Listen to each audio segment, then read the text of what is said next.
to share with love. सोचो, एक ऐसा टीचर जो क्लासरूम में आता है जहां स्टूडेंट्स उससे नफरत करते हैं, उसका मजाक उड़ाते हैं और उसे कभी एक्सेप्ट नहीं करते। क्या तुम इमेजिन कर सकते हो कि वो टीचर उन स्टूडेंट के दिल का हीरो बन जाए? आज हम बात करेंगे एक ऐसी ही रियल लाइफ स्टोरी के बारे में जो तुम्हारे दिल और दिमाग दोनों को हिला कर रख देगी। टू सर्व विथ लव, जिसे E.R. ब्रेथवेट ने लिखा है। ये एक ऑटोबायोग्राफी यानी इनकी ही एक कहानी है, एक ब्लैक टीचर की इंस्पायरिंग जर्नी है। वो भी उस टाइम पर जब काले और गोरे लोगों में बहुत ज़्यादा भेदभाव होता था। ये नॉवल 22 चैप्टर से भरी हुई है, पर हमारे बुक में सिर्फ एक चैप्टर पे फोकस किया है और वो है चैप्टर 17। क्या खास है इस चैप्टर में? ये वही चैप्टर है जहाँ सब कुछ काफ़ी एक्साइटिंग और सस्पेंसफुल हो जाता है, जो तुम मिस नहीं करना चाहोगे। अब इस नॉवल को अच्छे से समझने के लिए हमारी बुक में इसे 4 हिस्सों में बताया गया है, ताकि हम हर एक एंगल को गहराई से समझ सकें। समरी, थीम, सिनॉप्सिस और चैप्टर 17। पहला है समरी। इस पार्ट में नॉवल के चैप्टर 1 से 16 का एक क्विक रीकैप है, जो हमें पूरी कहानी समझा देगी, ताकि चैप्टर 17 की डेप्थ को हम फील कर सके। दूसरा है थीम। इसमें हमें कहानी किस टॉपिक पर है और हमें क्या समझाना चाहती है वो बताया है। तीसरा है सिनॉप्सिस। बस ये समझ लो, ये एक मूवी के ट्रेलर की तरह है जो हमें चैप्टर 17 का एक टीजर देगा।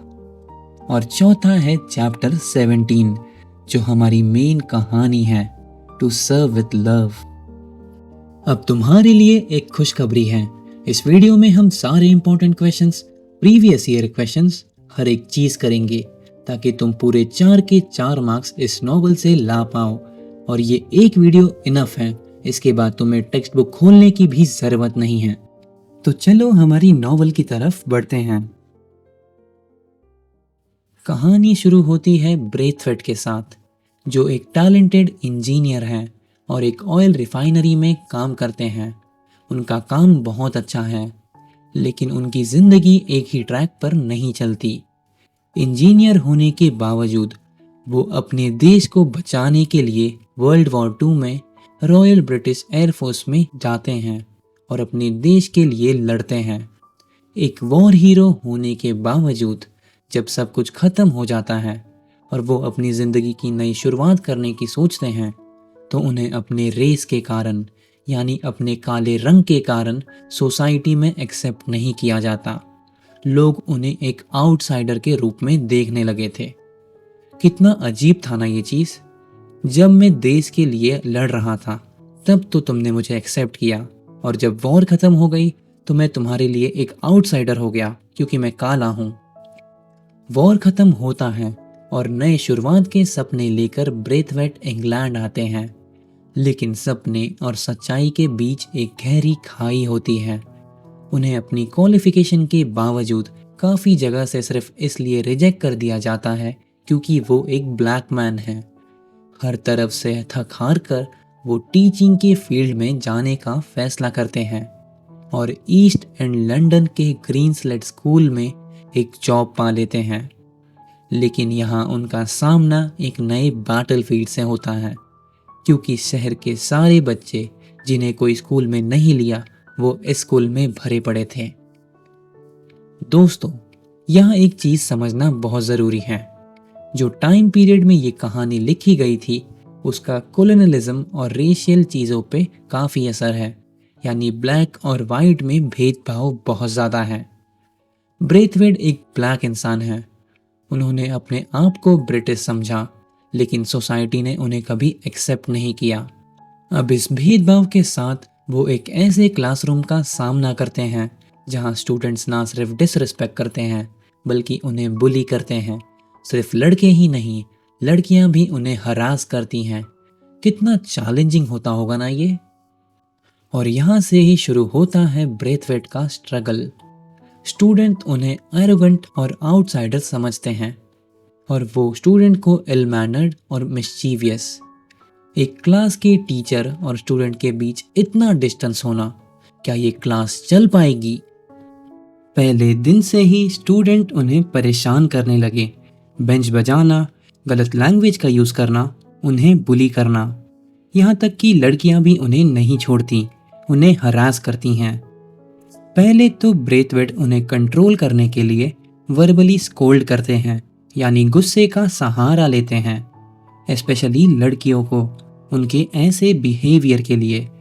लेकिन जैसे हमारी जिंदगी में होता है, गुस्सा कभी किसी प्रॉब्लम का सल्यूशन नहीं होता। ये बात ब्रेथवेट को समझ आती है। ब्रेथवेट अपने अप्रोच को बदलने का फैसला करते हैं, एक नई सोच के साथ। वो अपने स्टूडेंट्स के साथ रिस्पेक्ट और डिग्निटी का रिश्ता बनाते हैं, यानी कि अब उन्हें बड़े लोगों की तरह ट्रीट करते हैं। हर लड़की के नाम के पहले मिस लगाकर बोलना, हर लड़के के नाम के पहले सर लगाकर बोलना, और बच्चों को वो कहते हैं कि उन्हें वो सर बोले। You will call me sir or Mr. Thackeray. The young ladies will be addressed as Miss, the boys by their surnames. I beg your pardon. पहले तो स्टूडेंट्स के लिए ये सब अजीब था, लेकिन धीरे धीरे वो इस नए अप्रोच को एक्सेप्ट कर लेते हैं। ये एक छोटी सी शुरुआत थी, लेकिन इससे बहुत बड़ा रास्ता तय होने वाला था। ब्रेथवेट सिर्फ एक टीचर नहीं बनते, वो एक मेंटोर, एक गाइड और एक इंसान बन जाते हैं जो उन्हें लाइफ की एक नई डायरेक्शन दिखाए। अपने स्टूडेंट्स की पढ़ाई को इंटरेस्टिंग बनाने के लिए वो उन्हें म्यूजियम और थिएटर जैसे आउटिंग्स पर ले जाते हैं। काफ़ी स्टूडेंट्स के लिए ये उनका पहला ऐसा एक्सपीरियंस होता है। इस सब के दौरान एक और टीचर, गिलियन ब्लांचर्ड, भी ब्रेथवेट के साथ होती हैं। इन आउटिंग्स के जरिए सिर्फ स्टूडेंट्स का एक्सपोजर नहीं बढ़ता, बल्कि ब्रेथवेट और ब्लांचार्ड के बीच एक दोस्ती का जन्म होता है। और तुम्हें बता दूं, ये दोस्ती आगे जाके प्यार में कन्वर्ट हो जाती है। ब्रेथवेट और उनके स्टूडेंट्स के बीच का रिश्ता काफ़ी चैलेंजेस से गुजरता है। बहुत बार स्टूडेंट्स उन्हें हर्ट और डिसअपॉइंट कर देते हैं, लेकिन ब्रेथवेट उन्हें माफ़ करना सीख जाते हैं, और वो स्टूडेंट्स काफ़ी बार अपनी मैच्योरिटी के साथ ब्रेथवेट को सरप्राइज कर देते हैं। वॉर के बाद एक ब्लैक मैन के रूप में ब्रिटिश सोसाइटी में उन्हें हर रोज़ एक नई लड़ाई लड़नी पड़ती है। ये मेंटल और फिजिकल ट्रॉमा के कारण ब्रेथवेट के अंदर ब्रिटिश लोगों के लिए गुस्सा भर जाता है। वो अपने स्टूडेंट्स की हार्श लिविंग कंडीशन को देखते हैं और शॉक हो जाते हैं। वॉर ने उन्हें काफ़ी अफेक्ट किया है। ये चीज़ें ब्रेथवेट को चैलेंज करती हैं और उनकी टीचिंग अप्रोच को चेंज कर देती हैं, ताकि वो अपने स्टूडेंट्स के साथ डीपली कनेक्ट कर पाएँ और उनकी स्ट्रगल में उन्हें सपोर्ट कर सकें। अब चलते हैं कहानी के दूसरे हिस्से की तरफ। दोस्तों, हर कहानी का एक थीम होता है, एक मैसेज जो हमें सोचने पर मजबूर करता है। टू सर्व विथ लव एक ऐसी ही थीम पर फोकस करता है, student teachers relationship, prejudice and racism. ये पॉइंट तुम्हारे आंसर में आना चाहिए अगर थीम एक्सप्लेन करने को कहा। स्टूडेंट टीचर्स रिलेशनशिप, प्रेजुडाइस और रेसिज्म। E.R. ब्रेथवेट के लिए टीचिंग का सफ़र एक इजी राइड बिल्कुल नहीं थी। वो एक नोटोरियस और रफ स्कूल के टीचर बन गए, जहाँ के स्टूडेंट्स ना सिर्फ बदतमीज़ बल्कि कुछ सीखने के मूड में ही नहीं थे। सोचो, आप एक ऐसे क्लासरूम में एंटर करते हैं जहाँ लोग आपको इग्नोर करते हैं, हरास करते हैं, आपकी कोई रिस्पेक्ट नहीं करते। लेकिन ब्रेथवेट ने अपने पेशेंस नहीं छोड़े। वो समझ गए कि अगर स्टूडेंट्स के बिहेवियर को बदलना है तो उनके माइंड को समझना ज़रूरी है। दोस्तों, यहाँ एक लेसन छुपा है। अगर हम किसी का ट्रस्ट जीतना चाहते हैं तो हमें उनके रिस्पेक्ट और उनकी साइकोलॉजी समझनी पड़ेगी।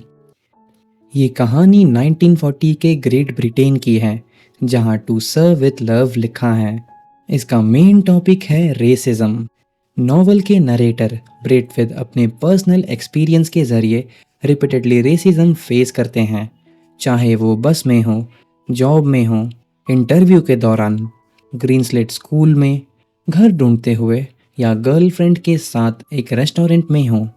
हर जगह उन्हें भेदभाव देखना पड़ता है। वाइट्स के ज़रिए प्रेजुडाइज देखने को मिलता है, यानी भेदभाव। स्टोरी की शुरुआत में ब्रेथवेट को ये भेदभाव अनएक्सपेक्टेड लगा।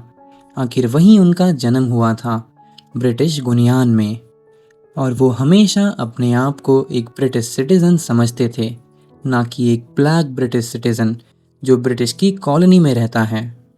जब वो वॉर में लड़े तब उन्हें बहुत ज़्यादा रिस्पेक्ट मिली थी सोसाइटी से, लेकिन जैसे ही वो जॉब छोड़ते हैं उन्हें सब एक आउटसाइडर के रूप में देखने लगते हैं। उनकी इतनी अच्छी एजुकेशन और एक्सपीरियंस के बावजूद जॉब इंटरव्यू के टाइम पे ये सब काम नहीं आता। हर जगह उन्हें ये कहा गया कि जॉब फिल हो चुकी है या फिर वो ओवर क्वालिफाइड हैं। ये उनके अंदर ब्रिटिश सिस्टम के लिए बहुत ज़्यादा गुस्सा लेके आ गया था। इंटरेस्टिंग बात तो ये है कि इतनी डिस्क्रिमिनेशन फेस करने के बाद भी ब्रेथवेट कभी फिजिकली अपना गुस्सा नहीं दिखाते और मुंह से भी कम ही रिएक्ट करते हैं।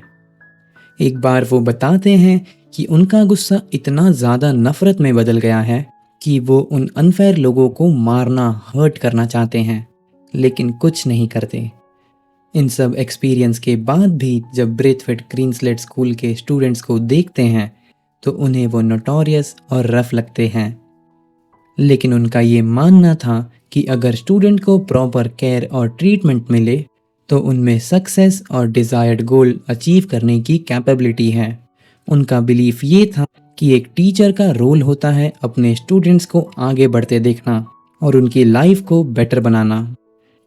अच्छा, अगर अभी तक तुम्हें कुछ समझा है तो चलो एक क्वेश्चन पूछता हूँ, इसका आंसर तुम कमेंट में दो। जो ब्रेथवेट हैं वो इंजीनियर तो थे, लेकिन कहाँ काम करते थे? मैंने शुरुआत में बताया है। तुम्हारे सामने ऑप्शन आ रहे हैं, अब आंसर कमेंट में डालो, ठीक है? अब कहानी के अगले हिस्से में जाने से पहले हमें कुछ क्वेश्चन करने होंगे। वो क्वेश्चन जो तुम्हारे एग्ज़ाम में आने वाले हैं, हाँ आने वाले हैं, वही क्वेश्चन करेंगे। तो टोटल 2 क्वेश्चन तुम्हें पूछे जाएंगे और जो पहला क्वेश्चन होगा वो होगा समरी या थीम से। तो जो भी क्वेश्चन जैसे भी पूछा जा सकता है वो हम अभी करेंगे और सारे प्रीवियस ईयर क्वेश्चन बैंक के क्वेश्चन सभी चीज़ें करेंगे। नाउ एक बात तुम ध्यान से सुनो, जो भी इम्पोर्टेंट पॉइंट है जो तुम्हें याद रखना है अब तुम्हारे सामने आ रहे हैं स्क्रीन पे। वीडियो पॉज करके एक बार सबको रीड करो, उसके बाद वीडियो चालू करो और आगे की मेरी बात सुनो। आई होप तुमने किया हो, अगर नहीं किए तो प्लीज़ पॉज करके रीड करो। नाउ ये जो पॉइंट्स तुमने पढ़े, ये तुमने सिर्फ पॉइंट्स नहीं पढ़े, अपने मार्क्स पढ़े हैं, क्योंकि यही पॉइंट्स पे क्वेश्चन आएंगे। अब कैसे, चलो देखते हैं। तो पहला देखो, 2023 में पूछा गया question, give a brief character sketch of the narrator. अब तुम्हें एक सरप्राइज़ दूँ, 2024 का भी पहला क्वेश्चन देखो, write a character sketch of the narrator E.R. Braithwaite in to sir with love. कुछ नोटिस किया? सेम क्वेश्चन को घुमा के पूछा है, यानी आंसर सेम रहने वाला है। अब जो हमने इंपॉर्टेंट पॉइंट्स देखे उसमें से ही इसका आंसर बनेगा। मैं पहले ही तुम्हें क्लियर कर दूं, जो आंसर तुम्हें लिखना है वो खुद से लिखना है, खुद से रट के बिल्कुल नहीं जाना है, बस पॉइंट्स तुम्हारे दिमाग में याद होने चाहिए। अब ये आंसर हम कैसे लिखेंगे, तो देखो तुम क्या लिख सकते हो। इंपॉर्टेंट पॉइंट्स हमने जो समझे कि ये एक ब्लैक मैन है, ब्रिटिश गुनियान में पैदा हुए, ये रॉयल ब्रिटिश एयरफोर्स में लड़े एक इंजीनियर होने के बावजूद, पर जब वॉर ख़त्म हुआ तो इनकी दुनिया ही पलट गई। उनके साथ प्रिजुडाइस हुआ, यानी भेदभाव हुआ। उन्हें कोई भी जॉब में नहीं ले रहा था, या तो बोल रहा था जॉब फिल हो गई है। यार तुम क्या क्या नहीं लिख सकते हो इस पर। तुम्हें अगर चैप्टर समझाए तो तुम एक्स्ट्रा बना के लिख सकते हो। तो सिंपली इसका आंसर मैं तुम्हें दिखा रहा हूँ, ये देखो और समझो, ऐसे ही तुम्हें भी आंसर लिखना है, ठीक है? अब अगला देखो। अब ये क्वेश्चन 2022 के एग्ज़ाम में आया था। तो क्वेश्चन क्या है? Describe how Ricky Braithwaite manage to bring about a change in the behaviour of students. यानी कि जो ब्रेथवेट हैं उन्होंने कैसे स्टूडेंट की बिहेवियर को चेंज किया। और एक सरप्राइज़ दूँ, ये क्वेश्चन देखो, how does mister Braithwaite manage to increase the cultural exposure of the class. ये भी 2022 का ही क्वेश्चन है। अब एक बात बताओ तुम्हें, दोनों में आंसर सेम ही लिखना है। ध्यान से देखो तो दोनों में क्वेश्चन भी सेम ही पूछा है। पहले में पूछा है कि उन्होंने अपने स्टूडेंट का बिहेवियर कैसे चेंज किया, और दूसरे में लिखा है कि क्लास का कल्चरल एक्सपोजर कैसे बढ़ाया, यानी कि कैसे क्लास को चेंज किया। सिंपल तुम समझो तो दोनों में आंसर सेम आएगा कि उनको फील्ड ट्रिप पर लेके गए थे, वो म्यूज़ियम में लेके गए थे। और क्या लिख सकते हो कि अब सबको एडल्ट की तरह ट्रीट किया गया, लड़कियों को मिस कहकर एड्रेस किया। अच्छा, एक सरप्राइज़ दूँ, ये क्वेश्चन देखो जो 2024 में पूछा है। Consider student teachers relationship as one of the theme of to sir with love.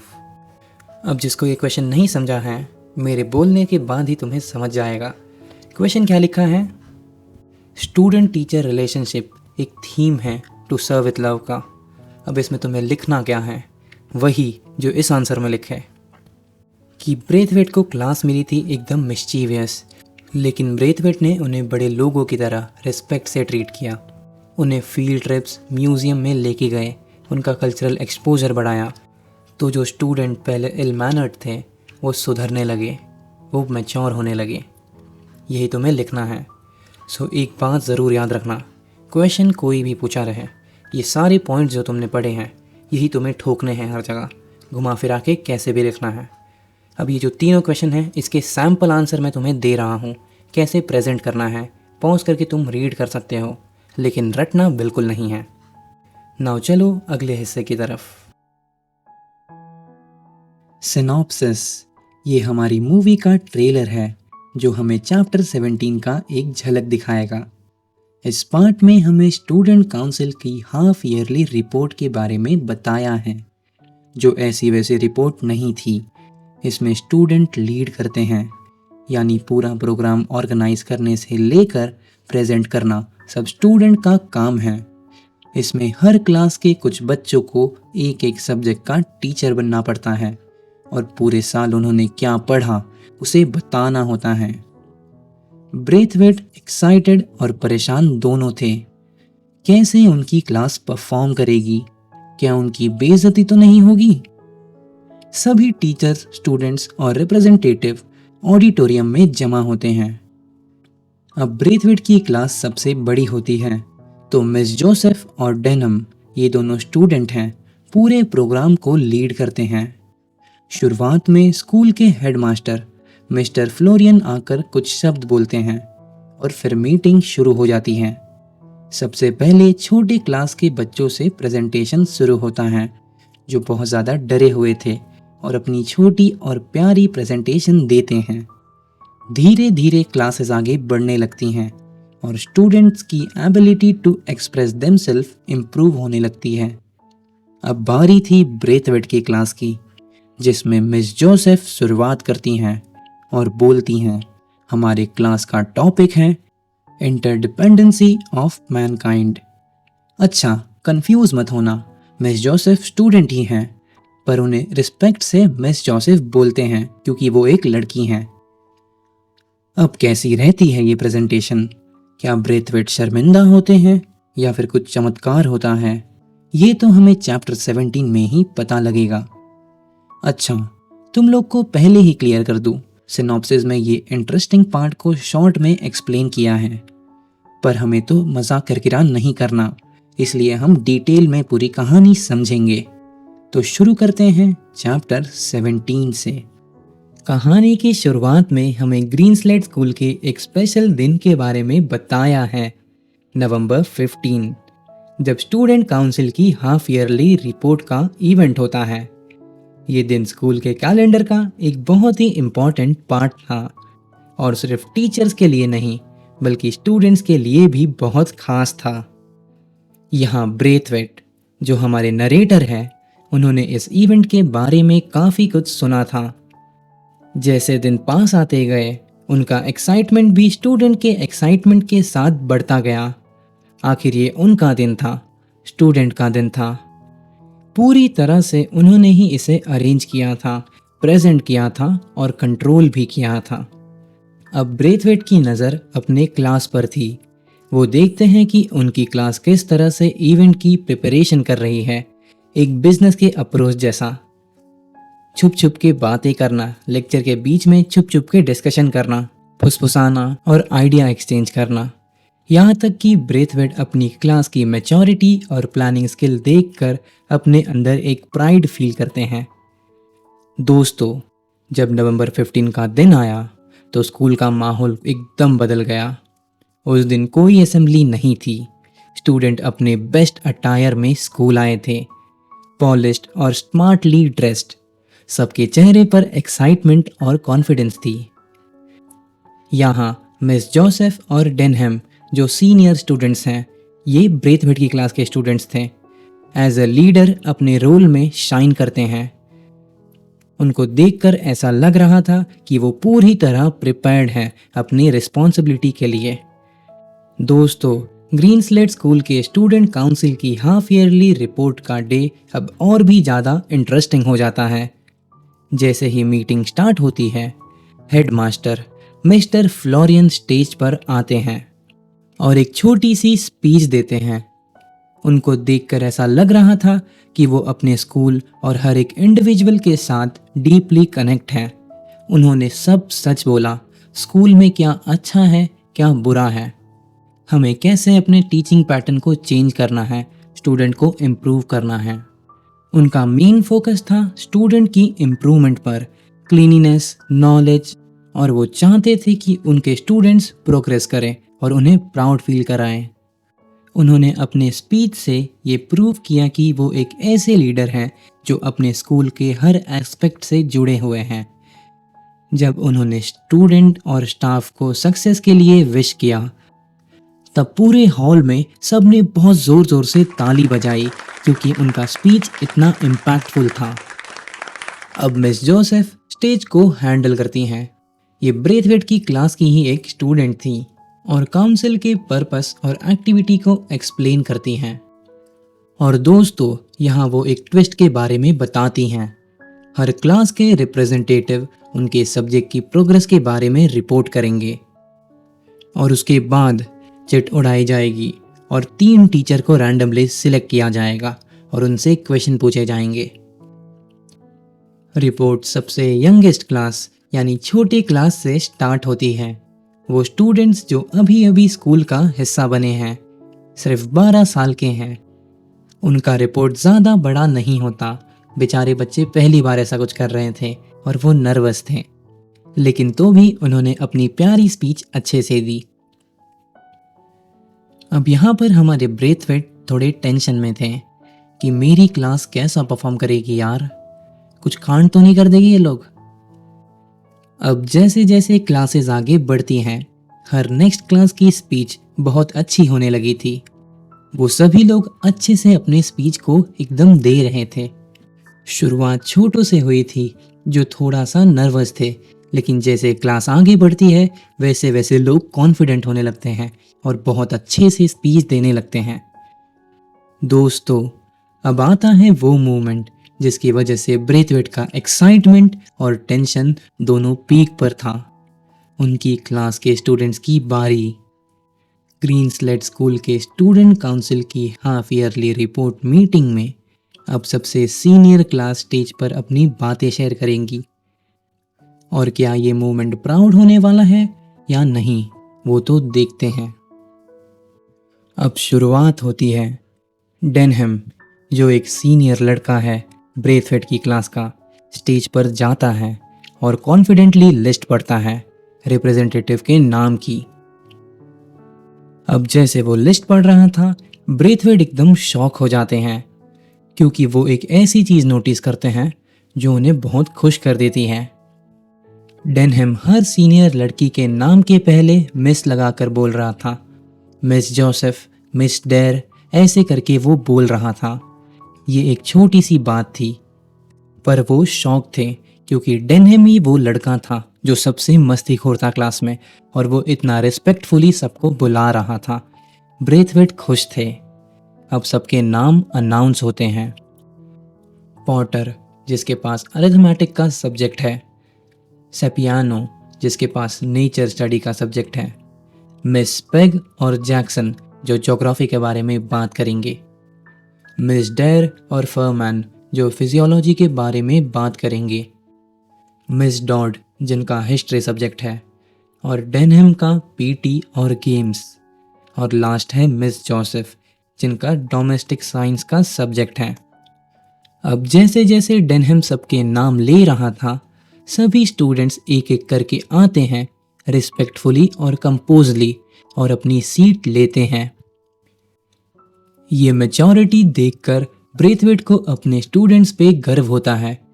यार, ये वही स्टूडेंट्स हैं जो पहले दिन इतने शैतान थे, लेकिन आज देखो कितना मैच्योर बन चुके हैं। शुरुआत में मिस जोसेफ आकर एक छोटी स्पीच देती हैं। वो बोलती हैं कि उनकी क्लास का फोकस सिर्फ टेक्स्ट बुक पर नहीं है, बल्कि एक ब्रॉडर लेसन पर है, ब्रदरहुड्स ऑफ मैनकाइंड पर। हमने हर सब्जेक्ट में यही सीखा है कि ज्योग्राफिकल लोकेशन, कलर, रेस, इन सब के बावजूद आखिर में हम तो एक इंसान ही हैं। हम सब सेम हैं। अब ये स्पीच का शुरुआत ही इतना मस्त हुआ था। अब सबसे पहले वो पॉटर को बुलाती हैं, जो अरिथमेटिक सब्जेक्ट के बारे में रिपोर्ट देगा। वो आते ही बोलता है, जैसे कुछ देशों में वजन नापने के लिए किलो का यूज होता है और कुछ देशों में पाउंड्स का, लेकिन एट द एंड ये दोनों तो सेम ही हैं, वेट नापने का ही काम करते हैं। वैसे ही कुछ देशों में हाइट नापने के लिए मीटर का यूज होता है और कुछ देशों में फुट का, लेकिन एट द एंड ये तो हाइट नापते ही हैं। इसी तरह हम इंसान भी होते हैं, भले ही कोई काला हो चाहे कोई गोरा हो, चाहे कोई कैसा भी हो, एट द एंड हम सब एक इंसान ही हैं। हम सब सेम हैं। तुम जरा सोचो, ये वही क्लास है जो पहले दिन ब्रेथवेट को डिस्क्रिमिनेट कर रही थी और आज स्पीच में ऐसा बोल रही है। कितना ज्यादा चेंज आ गया है इनमें। फिर सैपियानो अपनी नेचर स्टडी की रिपोर्ट को शेयर करता है। उसने पेस्ट के बारे में बात की जो क्रॉप्स को डैमेज करते हैं, जैसे ब्लैक रॉट नाम का कीड़ा जो गेहूं यानी वीट में लगता है और वीट को खराब कर देता है। दूसरा बॉल विविल नाम का कीड़ा जो कॉटन को खराब कर देता है। और तीसरा कॉलरोड बीटल जो पोटैटो को खराब कर देती है। सैपियानो बताता है कि कैसे अलग अलग कंट्रीज ने अपने रिसर्च और नॉलेज को एक साथ लाया, यानी अपने नॉलेज को एक साथ मिलाकर ऐसी चीज बनाई जिससे कि इन सब कीड़ों को कम किया जा सके। बहुत सारी कंट्री की मेहनत की वजह से हम इन कीड़ों को कम कर पाए। ये हमें बताता है कि कैसे सारी कंट्रीज एक दूसरे के ऊपर इंटरडिपेंडेंट हैं। अब बारी थी ज्योग्राफी की, जिसमें जैक्सन और मिस पेग दोनों मिलकर इसके बारे में बात करते हैं। पहले जैक्सन बोलता है कि दुनिया के अलग अलग जगह पे अलग अलग चीजें पाई जाती हैं, जैसे मिनरल्स और वेजिटेबल्स। अगर एक कंट्री एक चीज में ज्यादा है, यानी अगर एक कंट्री के पास एक रिसोर्स ज्यादा है, तो दूसरी कंट्री के पास वो नहीं रहेगा और उसके पास कोई और चीज ज्यादा रहेगी। अब इससे एक इंटरडिपेंडेंसी क्रिएट होती है। सारी कंट्री अपने सामान को इंटरचेंज करती हैं, समझे, और इससे इंटरडिपेंडेंसी क्रिएट होती है। अब मिस पेग बोलती हैं कि वर्ल्ड वॉर 2 के बाद बहुत सारे चैलेंज आ गए थे। जितने भी लोग थे उनके पास खाने पीने रहने के लिए कुछ नहीं था। तब बहुत सारे देशों ने मिलके UNICF को बनाया। ये एक ऐसा प्रोग्राम था जिसमें जिन लोगों के पास खाने पीने को रहने को कुछ नहीं है वो उन्हें प्रोवाइड किया जाए, और ये सारे देश मिलके ये सब कर रहे थे, यानी इसमें भी देश इंटरडिपेंडेंट थे। अब अगला था फरमैन, जो स्टेज पर एक धमाकेदार एंट्री करता है। जब उसका नाम अनाउंस होता है तो वो एक सिग्नल करता है स्टेज के बाहर से अपने 2 दोस्तों को, वेल्स और एलिसन, जो एक स्केलेटन के साथ अपीयर होते हैं। हाँ, एक असली स्केलेटन। जब स्केलेटन को स्टेज के बीच लटकाया जाता है, वो हल्का हल्का घूमने लगता है। ऑडियंस में बैठे स्टूडेंट्स को देखकर ये बहुत फनी लगता है। फरमैन की एंट्री ही एकदम इंगेजिंग हुई थी। सब एकदम खुश और मस्ती में हो गए थे। सोच रहे थे, भाई ये क्या है और इसने क्यों लाया है, देखो जरा कैसे गोल गोल घूम रहा है। लेकिन माहौल तब सीरियस हो जाता है जब फरमैन बोलने लगा। उसकी आवाज एकदम क्लियर थी। उसने शांति से अनाउंस किया कि ये स्केलेटन एक फीमेल का है, लेकिन उसने ये भी कहा कि वो कंफर्म नहीं है कि ये चाइनीज है, फ्रेंच है, जर्मन है या ग्रीक है। वो तो ये भी नहीं बता सकता कि ये ब्राउन थी या वाइट थी या फिर सावली यानी दोनों की मिक्स थी। वो बोलता है बाहर से हम कैसे भी दिखते हों, अंदर से हम सब एक ही हैं। क्या तुम बता सकते हो कि ये कौन थी, कहाँ से आई थी? नहीं ना? तो हमको किसी के साथ भेदभाव नहीं करना चाहिए, आखिर हम सब एक ही जैसे तो हैं। फरमैन का ये इम्पैक्टफुल स्टेटमेंट सुनकर सब इम्प्रेस हो गए और ऑडियंस उसकी बातों में पूरी तरह खो गई। अब ये एकदम क्लाइमैक्स की तरह था, यानी फरमैन ने एकदम मचा कर रख दिया था। इससे बेस्ट परफॉर्मेंस कोई दे ही नहीं सकता। फरमैन के बाद आती हैं मिस डेर, जिनका टर्न थोड़ा एंटी क्लाइमैक्स लगा, यानी उतना मज़ा नहीं आया इनके में। ये इसलिए था क्योंकि फरमैन ने एकदम धमाका कर दिया था और सब लोग को लगा कि ऐसा ही कुछ आगे भी होगा। मिस डेर को भी ये चीज़ महसूस होती है कि ऑडियंस को उतना इंटरेस्टिंग नहीं लग रहा, लेकिन फिर भी वो अपनी स्पीच देती है। वो इंसानों के सामने आने वाली बीमारियों और हेल्थ रिलेटेड चीज़ों के बारे में बात करती हैं। वो ये भी बताती हैं कि कैसे अलग अलग कंट्रीज अपने नॉलेज को इकट्ठा करती हैं और एक साथ लाकर कोई भी बीमारी को सॉल्व करती हैं। ब्रेथवेट तो इन्हें देख के एकदम चौंक ही गए थे, क्या ये मेरी ही क्लास है? अब बारी थी मिस डॉड की, जिनका सब्जेक्ट था हिस्ट्री, जो इंग्लैंड के रिफॉर्मेशन के बारे में बात करती हैं, यानी इंग्लैंड के अंदर कैसे बदलाव आया, कैसे चेंजेस आया, उसके बारे में बात करती हैं। वो बोलती हैं कि पहले के टाइम पे इंग्लैंड में क्लेरिकल डोमिनेंस होता था, यानी कि क्रिश्चियन लोग सभी रिलीजन को क्रिश्चियन बनाने में लगे हुए थे। सबको फोर्सफुली उनका रिलीजन चेंज करने के लिए बोलते थे, यानी उनका धर्म चेंज करने के लिए बोलते थे, जिस वजह से बहुत सारे लोग कन्वर्ट हो जाते थे। अब धीरे धीरे जब लोगों में समझ आई तो उन्होंने इनके खिलाफ स्ट्रगल, इन्हें अपोज करना चालू कर दिया, जिस वजह से आज हमें इंग्लैंड में हर रिलीजन के लोग देखने को मिलते हैं, ना कि सिर्फ क्रिश्चियंस।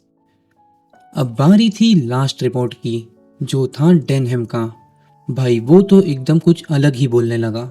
उसका सब्जेक्ट था पीटी और गेम्स। वो सीधा सीधा पीटी और गेम्स के सब्जेक्ट को क्रिटिसाइज करने लगा, यानी बुरा बोलने लगा, स्पेशली लिमिटेड स्पेस की वजह से, और हर बार एक ही चीज़ कराई जाती है। उसका कहना था कि पीटी का सेशन नहीं होना चाहिए, उसके बदले सिर्फ हमें गेम खिलाना चाहिए, वो हमें ज़्यादा फ़ायदा देगा। अब उसकी ये बात सुनकर ऑडियंस में जो बहुत सारे बॉयज़ बैठे थे, उन्होंने चेयर करना शुरू किया। अरे भाई भाई क्या बोला है भाई, ऐसे सब करने लगे। अब यहाँ पर सभी का रिपोर्ट ख़त्म हो जाता है और अब एक इंटरेस्टिंग एक्टिविटी होती है। डेनहम ने ऑडियंस में से रैंडमली 2 बच्चों को बुलाया। उसने हर टीचर का नाम इंक्लूडिंग हेडमास्टर स्लिप पर लिखने को कहा। ये स्लिप को एक हैट में डाला गया और प्रॉपरली मिलाया गया और फिर एक एक करके निकाला। सिलेक्टेड टीचर्स के नाम अनाउंस किए गए, mister Weston, missus Dale Evans और मिस यूफीमा फिलिप। अब तीनों भी टीचर्स स्टेज पे आके अपनी सीट पर बैठते हैं। मिस्टर वेस्टन बीच में बैठे थे और उनके दोनों बाजू में वुमन टीचर्स। अब इसमें क्वेश्चन आंसर का राउंड शुरू होता है। ज़्यादातर क्वेश्चंस बड़ी क्लास वाले ही पूछ रहे थे, क्योंकि छोटे बच्चों को या तो शर्म आ रही थी या फिर उनके पास वैसा कुछ क्वेश्चन नहीं था। जितने भी टीचर्स थे उन्हें पहले से कुछ भी नहीं पता था, यानी कुछ भी प्रिपरेशन नहीं थी, और कई क्वेश्चन में उन लोग अनश्योर थे। लेकिन यहाँ एक बड़ा सरप्राइज मिला। जो मिस यूफीमा फिलिप हैं, उन्हें सब लोग एक नादान क्लूलेस टीचर समझते हैं जिन्हें ज़्यादा कुछ नहीं आता, लेकिन उन्होंने ही सबसे ज़्यादा कॉन्फिडेंस के साथ सबसे ज़्यादा आंसर दिए। यहाँ तक कि जो टीचर बीच में अटक रहे थे उनकी क्वेश्चन का भी आंसर दिया बिना उन्हें एम्बैरेस करे। उन तीनों में से सबसे कूल टीचर फिलिप ही लग रही थी, जिन्होंने सभी आंसर एकदम अच्छे से दिए। अब बहुत से स्टूडेंट्स क्वेश्चन पूछने लगते हैं और डेनहम जो एक ट्रेन बॉक्सर है वो भी एक क्वेश्चन पूछता है। वो बोलता है पीटी और एक्सरसाइज सिर्फ तभी फायदा देते हैं जब रोजाना और ज़्यादा देर तक इसे किया जाए। उसका मानना था कि हफ्ते में 2 बार सिर्फ 20 मिनट के लिए पीटी होना एक टाइम वेस्ट है। वो बोलता है कि इसके बदले हमें गेम्स खिलानी चाहिए। तभी मिस फिलिप जो एकदम शांत और चुप सी लगती हैं, वो पूरा कमांड अपने हाथ में लेती हैं और सीधे सीधे डेनहम को क्लियर करती हैं। वो स्कूल के लिमिटेड रिसोर्स का एग्जाम्पल देती हैं और बोलती हैं हमारा स्कूल का टाइम टेबल इस तरह डिज़ाइन है जिससे मैक्सिमम स्टूडेंट्स को बेनिफिट्स हों। हर सब्जेक्ट इंक्लूडिंग पीटी को इस नज़रिए से शामिल किया गया है। उन्होंने डेनहम की तरफ देखते हुए कहा कि कुछ स्टूडेंट्स जो फिजिकली ऑलरेडी फिट हैं उनके लिए पीटी उतना ज़रूरी नहीं है, लेकिन जो स्टूडेंट्स इस फिटनेस प्रोग्राम का फ़ायदा उठा रहे हैं उन्हें इग्नोर नहीं किया जा सकता। अब डेनहम ये सुनकर एक और क्वेश्चन पूछता है, अगर कुछ स्टूडेंट को पीटी की ज़रूरत है तो बाकी स्टूडेंट्स को क्यों ज़बरदस्ती कराना? उन्हीं को कराओ जितने को ज़रूरत है, बाकी हमें तो फुटबॉल खेलना है, हमें फुटबॉल खिलाओ। अब ये एक चैलेंजिंग क्वेश्चन था, लेकिन मिस फिलिप ने अपनी स्मार्टनेस के साथ इसका जवाब दिया। उन्होंने कहा कि ये सिर्फ एक बॉडी का एक्सरसाइज नहीं बल्कि आपके माइंड का ट्रेनिंग भी है। जो चीज़ आप पसंद नहीं करते उसे आप करते हो, वो डिसिप्लिन और ट्रेनिंग का हिस्सा होती है जो फ्यूचर में काम आएगी। यानी कि ये एकदम पॉइंट ही चेंज कर देती हैं। मिस फिलिप बोलती है कि कभी कभी हमें वो काम करना पड़ता है जो हमें पसंद नहीं। अब यहाँ पर मिस फिलिप डेनहम को एकदम चुप करवा देती हैं। डेनहम जो अपने आर्गुमेंट के साथ काफ़ी कॉन्फिडेंट था अब चुप हो गया, क्योंकि मिस फिलिप ने उसे बोलने के लिए कुछ छोड़ा ही नहीं। उसके बाद मिस फिलिप की स्माइल और भी बड़ी हो गई और सबने उनकी तारीफ की। ये मूवमेंट स्कूल की डिसिप्लिन और वैल्यू का एक परफेक्ट एग्जाम्पल था, जिसमें हर स्टूडेंट्स और टीचर के रोल का इम्पोर्टेंस बताया है। अब पूरा सेशन खत्म होने के बाद हेडमास्टर स्टेज पर आए और सभी स्टूडेंट्स के एफर्ट की दिल से तारीफ की। उन्होंने बोला कि उन्हें अपने स्कूल के बच्चों पर एकदम प्राउड है और इस इवेंट ने दिखाया कि बच्चों में कितनी कैपेबिलिटी और टैलेंट छुपा है। ईआर ब्रेथवेट ये सारी चीज़ होते हुए साइड में खड़े होके देख रहे थे और उन्हें बहुत खुशी होती है किस तरह उनकी क्लास ने मैच्योरली सब काम किया, किस तरह डेनहम ने अपना पॉइंट रखा बिना टीचर को डिसरिस्पेक्ट किए। ब्रेथवेट मन ही मन में मिस फिलिप के लिए बोल रहे थे कि इस औरत ने मेरे बच्चे डेनहम को कुछ बोलने का मौका ही नहीं छोड़ा, ऐसे भी नहीं करना चाहिए। और इसी के साथ ये नॉवल भी यहाँ पर ख़त्म होती है। अब हमारी नॉवल तो ख़त्म हो गई है, लेकिन वो क्वेश्चंस जो तुम्हारे एग्ज़ाम में आएंगे वो करते हैं, तो तुम्हें सेम प्रोसेस वापस फॉलो करना है। वीडियो पॉज करो और जो इम्पोर्टेंट पॉइंट्स सामने आ रहे हैं उसे रीड करो और रीड करने के बाद वीडियो को आगे देखो। आई होप तुमने रीड कर लिया होगा। तो जितने भी क्वेश्चंस आ सकते हैं तुम्हारे एग्ज़ाम में, मतलब जितने भी हर एक कोने से, वो हम करेंगे। और तुम्हें आंसर कैसे लिखना है? खुद से, बस इम्पोर्टेंट पॉइंट्स को याद रखना है। अब पहला क्वेश्चन देखो जो तुम्हारे 2023 के बोर्ड में पूछा था। Describe how Miss Philip justify the importance of PT to Denham. Question क्या बोला है कि जो मिस फिलिप है उन्होंने डेनहम को पीटी का इम्पोर्टेंस कैसे समझाया। तो डेनहम ने क्या बोला था, पहले हम वो याद करते हैं। डेनहम ने बोला था पीटी इम्पोर्टेंट नहीं है, सिर्फ 2 दिन होती है, इससे अच्छा हमें गेम खिलाओ। तब मिस फिलिप ने क्या रिप्लाई दिया? मिस फिलिप ने बोला कि जो पीटी है वो तुम्हारे माइंड को स्ट्रॉन्ग करता है। जो काम तुम्हें पसंद नहीं, अगर तुम वो करोगे तो फ्यूचर में तुम्हें ये बहुत काम देगा। अब यही चीज़ को तुम्हें लिखना है। तो तुम्हारे सामने आंसर आ रहा है, वीडियो पॉज करके एक बार इसे रीड करो। अब आगे चलते हैं क्वेश्चन बैंक की तरफ, जो तुम्हारे महाराष्ट्र स्टेट बोर्ड ने रिलीज किए हैं। तो क्वेश्चन बैंक करने से पहले एक चीज ध्यान से सुन लो। हर क्वेश्चन के आंसर को तुम्हें देखना है, रीड करना है और समझना है कैसे हम लिखेंगे आंसर। तुम्हें रटना नहीं है, सिर्फ देखना है और समझना है आंसर कैसे लिखा जाएगा। तो पहला क्वेश्चन देखो। Half yearly report of the student council highlights the conduct of Braithwaite class. Question ध्यान से समझो। हमें बोला है स्टूडेंट काउंसिल का जो इवेंट था, उस दिन ब्रेथवेट की क्लास ने कैसे पूरे इवेंट को कंडक्ट किया था, यानी मैनेज किया था। अब इसमें तुम्हें जो भी चीज़ें आती हैं सब लिख सकते हो, मतलब सब कुछ।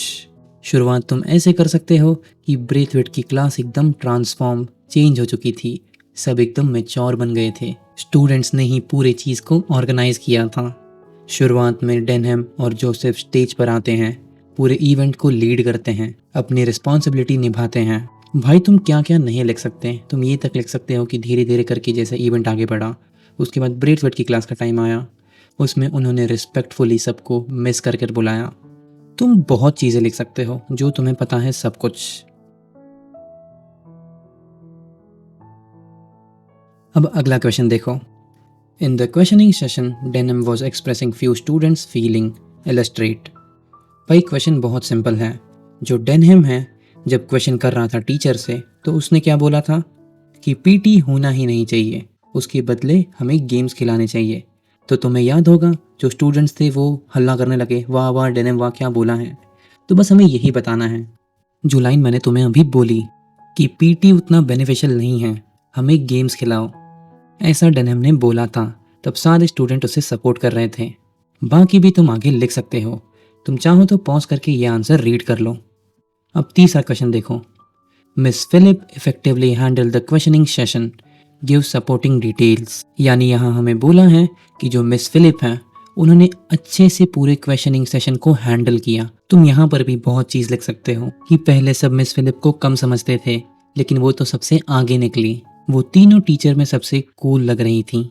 ज़्यादातर क्वेश्चन के आंसर उन्होंने ही दिए। डेनहम का ऐसा क्वेश्चन पूछने के बावजूद उन्होंने एकदम अच्छे से उसे जवाब दिया और एक लॉजिकल आंसर रखा और डेनहम को चुप करा दिया।